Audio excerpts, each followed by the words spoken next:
আসসালামু আলাইকুম। কি অবস্থা সবার? আই হোপ সবাই সুস্থ এবং ভালো আছেন। আমি আলহামদুলিল্লাহ বেশ ভালো আছি। সকালে ঘুম থেকে উঠিয়ে বানিয়েছি চা, আর শীতের দিনে চাটা খেতে কিন্তু ভীষণ ভালো লাগে। তুলসী পাতা, তেজপাতা, বিভিন্ন রকমের মশলা দিয়ে যখন চাটা তৈরি করা হয় তখন খেতে ভীষণ ভালো লাগে। আর শীতকালে চাটা শারীরিক অনেক উপকার করে। আর বিশেষ করে এই চাটা খেলে আমার গলা ব্যথা অনেকটাই কমে যায়। বলতে পারেন সকালে যখন চাটা খেয়ে থাকি তখন পুরা দিন ভালো থাকি, আবার রাতে একবার খেয়ে নিলে আবার পুরা রাত ভালো থাকি। তো আজকে সকালে নাস্তায় আমার এই চাটাই ছিল, তেমন কোনো ঝামেলাতে আমি যাই নাই। আর এটা হচ্ছে সরিষার ক্ষেত। ক্ষেতটা কিন্তু দেখতে ভীষণ ভালো লেগেছিল। যখন ফুল ছিল তখন তো তুলনাই হয় না, তখন কত সুন্দর ছিল তাই না? আর এখন ফুল নেই, এখন বীজগুলা। তো দেখতে কিন্তু ভীষণ ভালো লাগে। অনেকের গ্রামীণ পরিবেশ খুবই ভালো লাগে, আর আমার শহর খুব ভালো লাগে, কারণ আমি ছোটোবেলা থেকেই গ্রামে থেকে বড় হয়েছি। গ্রামের প্রাকৃতিক সৌন্দর্য দেখে দেখি অভ্যস্ত।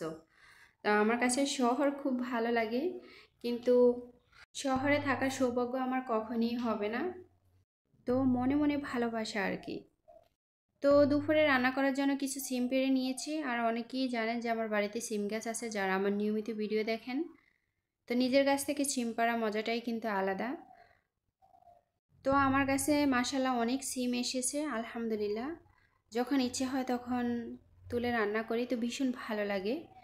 তো এখানে নিয়েছি পাঙ্গাস মাছ। আজকে পাঙ্গাস মাছ দিয়ে সিম তরকারি রান্না করব, এই প্রথম আর কি।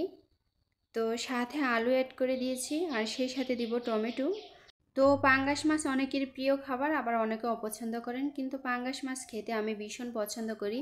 মোট কথা আমার যে কোনো খাবারই ভালো লাগে, কারণ এক এক খাবারে এক এক রকমের টেস্ট আসে।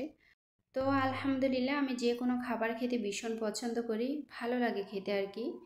আমার ভিতরে তেমন কোনো বাজগোজ নেই। অনেকে আছে না যে এটার সাথে এটা যায় না, এটার সাথে এটা মিক্স হলে কেমন হবে, ভালো লাগবে না, এই সেই। তো আমার ক্ষেত্রে এরকম কোনো বাজগোজ নেই। তো আমার রান্নাটা কিন্তু অলরেডি হয়ে গেছে।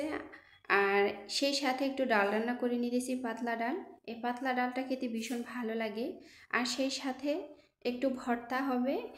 আর যখন ডাল থাকবে ওই দিন আমার ঘরে ভর্তা থাকতেই হবে, যে কোনো ভর্তা হোক। তা আমি যেদিন ডাল রান্না করি সেই সাথে একটু ভর্তা তৈরি করে নিই। তো কাঁচামরিচ দিয়ে রসুন ভর্তাটা ভীষণ ভালো হয়েছিল, আর আমার কাছে মনে হয় যে কোনো ভর্তাই সকল খাবারের ঊর্ধ্বে। ভর্তা কখনো ছোট হতে পারে না। তো যাই হোক, সবাই ভালো থাকবেন। আসসালামু আলাইকুম। আল্লাহ হাফেজ।